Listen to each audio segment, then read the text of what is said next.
How to adjust video quality settings on the Facebook app. This tutorial will show you exactly how to do it. First, open the Facebook app on your phone and go to Profile icon. After that, tap the menu icon in the top left corner of the screen. Next, scroll down and select Settings and Privacy, and then tap Settings. Tap on it. Now scroll down the way, and here you see Media. Tap on the Media Settings option when it appears. Here, you'll find video-related settings, including options that affect Facebook video quality, video playback, and data saver.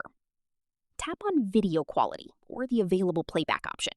Depending on your app version, you may see settings such as Optimized, Video Quality, or Data Saver. Choose Video Quality if you want the best video resolution while watching Facebook videos. If you're trying to save mobile data, select Data Saver instead. Keep in mind that some options may vary depending on your Facebook app version and region. Once you've selected your preferred setting, the changes will be saved automatically. And that's it. That's how to adjust video quality settings on the Facebook app and improve your Facebook video viewing experience. If this video helped you, don't forget to like, subscribe, and turn on notifications for more Facebook tutorials and tech guides.